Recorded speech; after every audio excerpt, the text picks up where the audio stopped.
madaxweynaha jamhuuriyadda dimuqraadiga ee Soomaaliya Jale Maxamed Siyaad markii uu magaalada madaxda gobolkaasi Togdheer ee Burco uu habeen u hoyday ayaa aroortii dambe uu ka soo ambabaxay isagoo uu soo gudbay gobolka Sool magaalada madaxdiisa Laascaanood halkaasi oo sida adaawanaysan dadweynuhu hareeraha wadadaasi ay safnaayeen iyaga oo madaxweynahooda soo dhaweynayay waxaana ku dhawaaqayeen eraya soo dhaweyna madaxweynaha jamhuuriyadda dimuqraadiga ee Soomaaliya Jale Maxamed Siyaad intii uu degmadaasi aanoo joogay oo gelinkii hore soo galay isla markaasina uu doorkii ka soo baxay khudbad qiimo iyo qaale ayuu dadweynaha ku dhaqan degmadaasi Laascaanood isagu u jeediyay idinka oo imika u jeeda madaxweynaha oo baabuurkiisii la socda oo dadweynaha dhex socda wadada hareeraheeda tuban isaga oo gacanta u haatinaya madaxweynaha jamhuuriyadda dimuqraadiga ee Soomaaliya Jale Maxamed Siyaad oo si xiiso leh u soo dhaweeyay dadweynaha ku dhaqan degmada Laascaanood iyo madaxda gobolkaasi khudbadiisaasi dadweynaha reer Laascaanood u soo jeediyay waxa uu ku soo qaatay in midnimada ay xoojiyaan isla markaasina ay xagga tacabka wax soo saarka iyagu ay kordhiyaan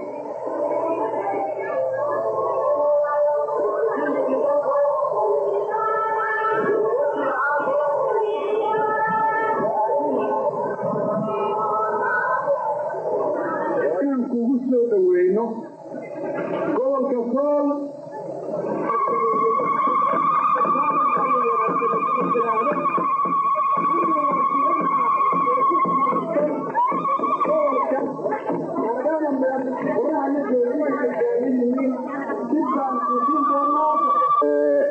kusoo beegmo gobolka Sool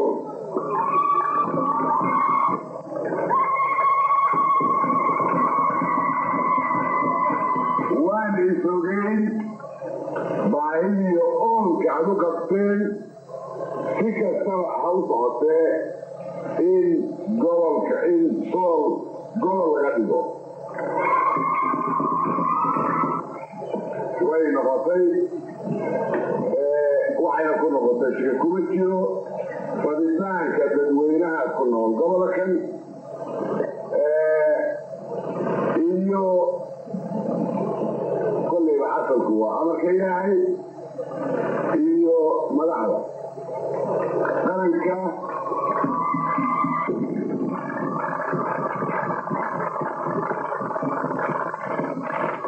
wax dowladnimadu ama qaranimadu waxba bilaash kuma bixiso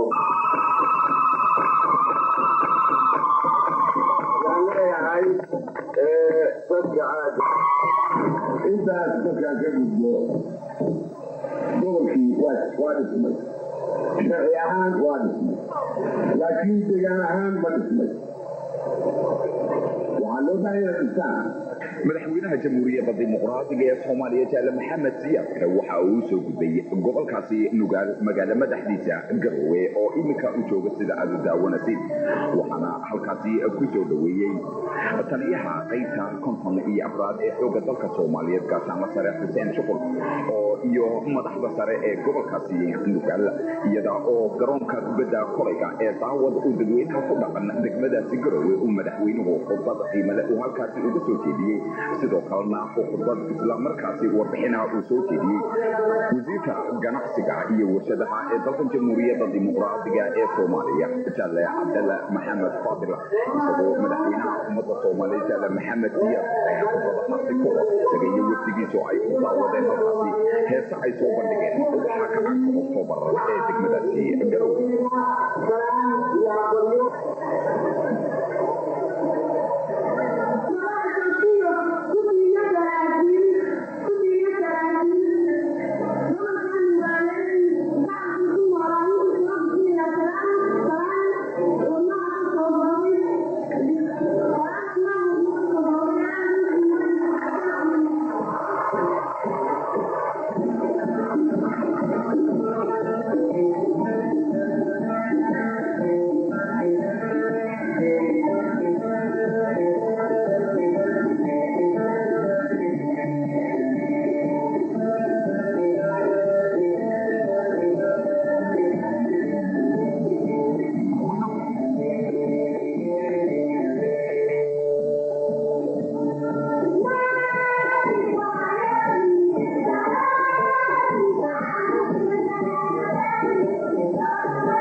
markii in muddo aan ku soo soconay waxaa dhacay